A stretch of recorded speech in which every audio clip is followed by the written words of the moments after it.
Have more? Yes. We have one symbol, we read it 3 sounds. Hotep, H-T-P, without the vowels. And by the way, this is one of the very important energetic shapes we have in ancient Egypt, and they made from this shape real hoteps from the stone, and were located in everywhere. Unfortunately, the Egyptologists, they call it offering table, but it's not. Maybe it is used later as offering table, but this is a very powerful device. So we reached now 3 sounds. Now we're talking about 4 sounds. Khaset. This is the mountain shape. And the ancient Egyptians, when they were giving names to themselves, to Egypt and to the others, they made the shape circle to Egypt, which means city, okay? And they give that symbol to the people who lived behind the mountains. So they were classifying people, which location, which place. So most of the, or all the countries from the east side of the Red Sea, like from Saudi Arabia, all minor Middle East, Persia, Turkey, they all had the sign Khaset. And that is maybe the title was given to them when they immigrated to Egypt during the Middle Kingdom time. We are talking about almost 2000 BC, and they settled in Egypt, and because of the weak administration, a long time later, they jumped to the government and they became managers, and suddenly they became rulers. So the Egyptians called them Heka Khasut, the people of the foreign land, of the rulers of the foreign land, and which we call it Hyksos in our history books. So this is the table of the what we mistakenly call it alphabet. And you can see how the ancient Egyptian are using one sound but in different cases. Not like, and some languages is doing this and some not. Like when we read the vulture or the eagle, it can be pronounced as alpha, we say A.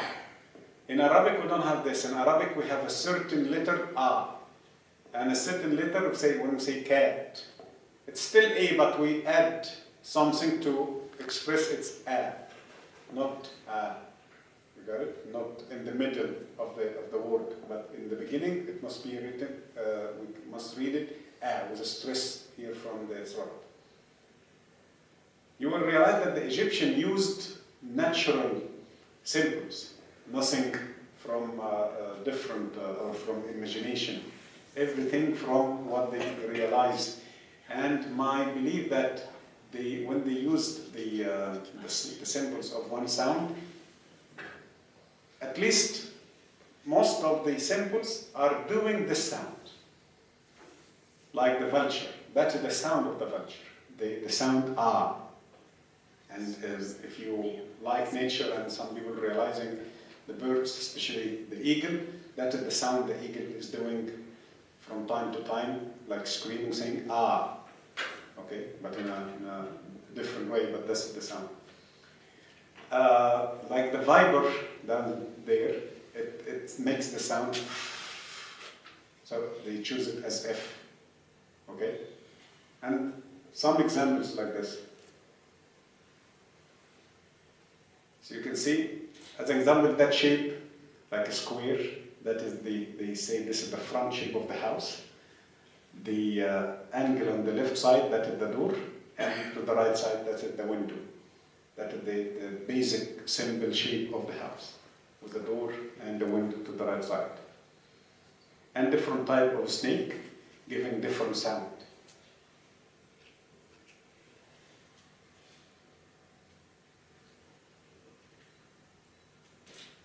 And for the funny thing that when they choose letter R, they choose the shape of the mouse, which doesn't deal with R at all.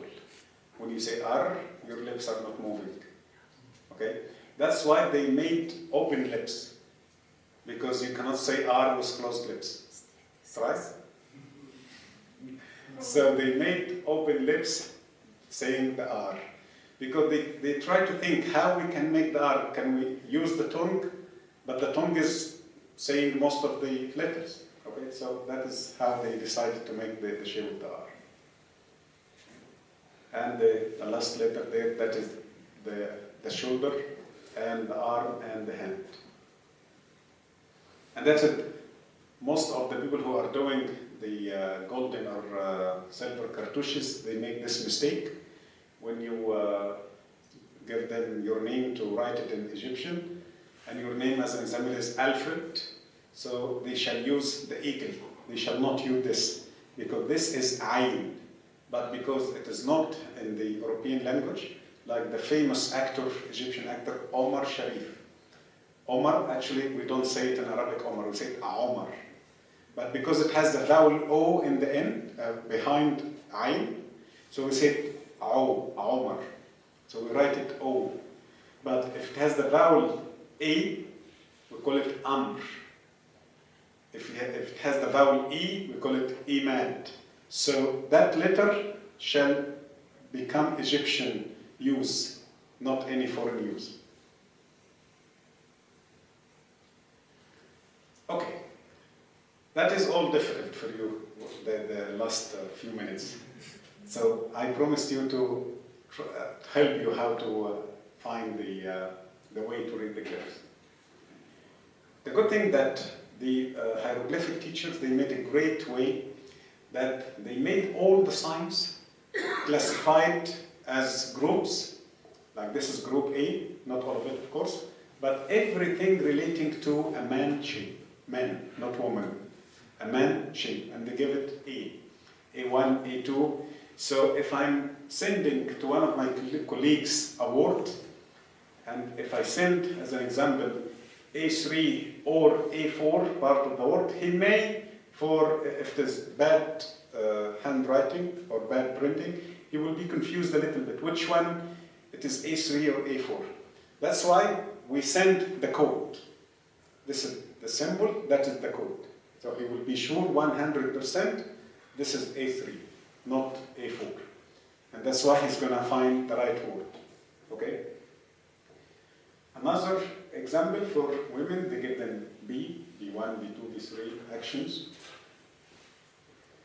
For the knitters,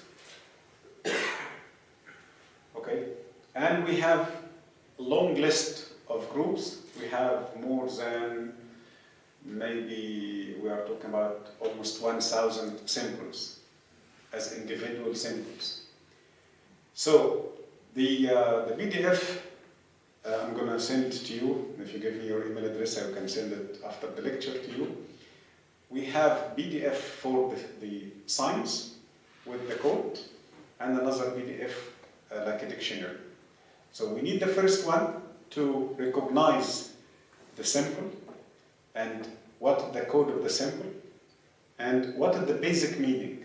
And then you take that information and you go to the second PDF, the dictionary, and you don't need to scroll down or up, just write the code on the search area, and it will give you all the words with this code. So you can easily find this one is matching what I'm looking at, so you can find the word easily. And instead of spending years like we did a long time ago. Okay? At the end of the lecture, I will show you how we can do this. Or do you want to have it now? Okay, let's do it. Actually, because I saw that symbol, and it reminds me with a symbol, somebody has it here. Who has that symbol, B7? Someone has this symbol here. Look to your cartouche. Do you recognize that symbol, B7? The one, the lowest one. Right? Okay. Let's find out what does it mean. Okay.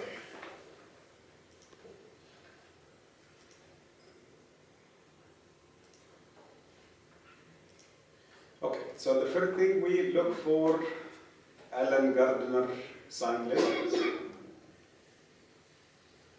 Here it is. And we said that your symbol is from the group B. B and it is B7. Let's go up. Here it is.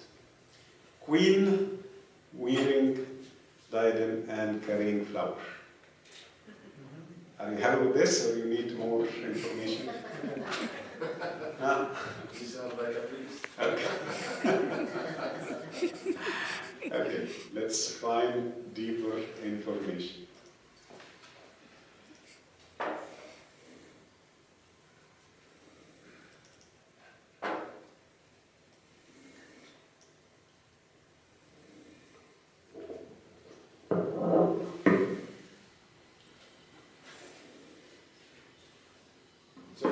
You recognize the first step we did is we opened the sign list for Alan Gardner.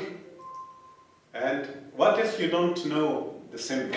You don't know the number, because I made the quick search because I know the number. What if you don't know the number? Are you going to check all of this? No.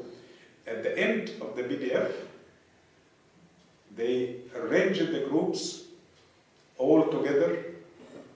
As I said, humans, animals, parts of humans, constructions, fish, snakes, sky.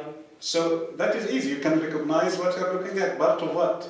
And you look and find the group of this symbol. If it is a shape of a man or a woman or a knitter or part of the human bodies, or it's an animal or bird. Okay? So it is not a big deal anymore. You just recognize what is this? It's a goose, as an example. So you go to the bird section and you keep looking which one is matching what I'm looking at. Okay?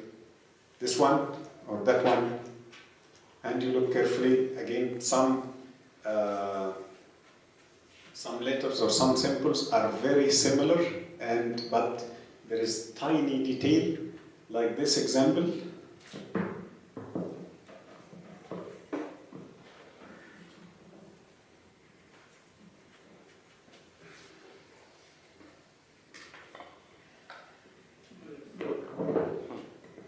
Number 38 and 39, they are very, very similar.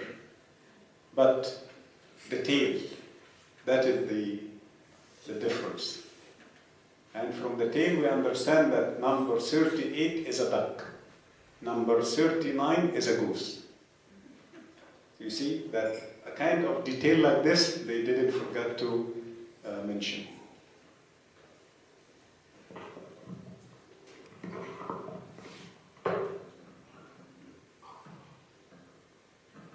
So when I said 39 and 38, 39 what or 38 what? G39.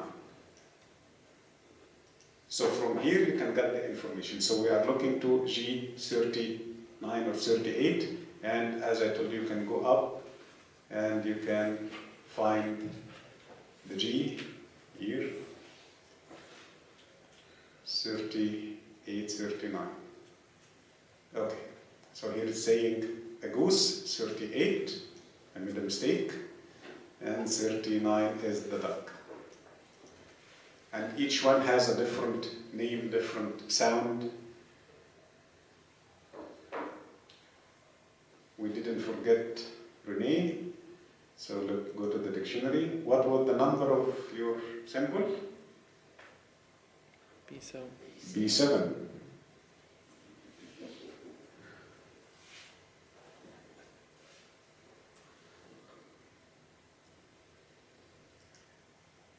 This is the only thing that can cause a little bit trouble for you, that it will give you B7 but could be B71. But you can easily move to the section also B, because some dictionaries arrange it according to the symbol and to the number of the symbol.